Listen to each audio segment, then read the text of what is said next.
बोलिएगा जितना पूछा उतना ही बोलिएगा। देखिए प्यारे बच्चे, आपका 12 चैप्टर क्या है? Perimeter and area. शायद पहली बार इसके बारे में जानते होंगे आप लोग, नहीं दूसरी बार जानते हैं। क्लास 5 में भी आप लोग जाने थे इसके बारे में। तो चलिए, पेरीमीटर मीन्स क्या होता है? परिमाप। परिमाप को परिमिति भी कहते हैं।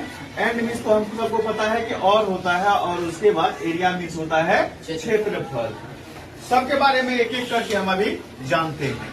पहले कौन सी? पेरीमीटर है the sum of the length of all sides of a closed plane figure is called its perimeter. एक ऐसा क्लोज प्लेन फिगर जिसके हम चारों साइड को अगर हम प्लस कर देते हैं, जोड़ देते हैं, तो उसका क्या निकल जाता है?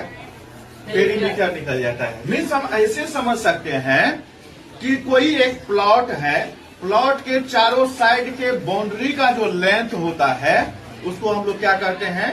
पेरीमीटर कहते हैं। जैसे मेरा ये क्लास है, तो क्लास में इसके चारों साइड का जो लेंथ है उसको मेजर करके और अगर हम प्लस कर देते हैं तो उसका क्या निकल जाता है?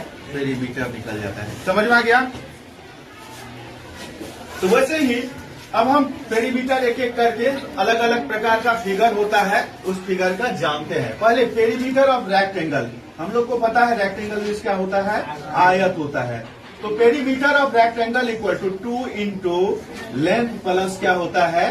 ब्रेथ होता है। एल प्लस डी हम यहाँ पर लिखे हैं और यहाँ पर बगल में लिख दिए हैं where L equal to length, length means लंबाई, and B equal to breadth. Breadth को कभी कभी विड्थ भी लिखा जाता है, इसलिए इसका मीनिंग भी क्या हो जाता है? चौड़ाई हो जाता है।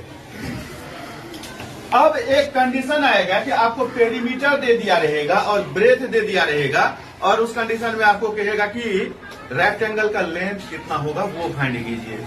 तो उस कंडीशन में length of rectangle equal to formula हो जाता है perimeter by 2 minus B. Means इसका होता है पेरीमीटर को 2 से डिवाइड कर देंगे। बताए थे बाय का मीनिंग क्या होता है? डिवाइड होता है।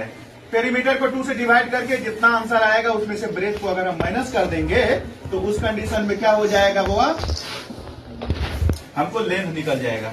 वैसे ही ब्रेथ अगर हम फाइंड करते हैं रेक्टेंगल का, तो फिर से पेरीमीटर को 2 से डिवाइड करके और उसमें से लेंथ को माइनस कर देंगे तो क्या निकल जाएगा? हमको ब्रेथ निकल जाएगा। अब बस पेरीमीटर, लेंथ, ब्रेथ हम रेक्टेंगल का जान गए, तो उसके बाद हम लोग मूव कर लेते हैं स्क्वायर की तरफ। स्क्वायर मीन्स क्या होता है? बुआ वर्ग होता है। एक फिगर होता है जिसका ऑल साइड क्या होता है? इक्वल। आप लोग को पता है इसके बारे में। तो perimeter of square equal to formula हो जाता है 4 into length of one side. अगर कोई स्क्वायर है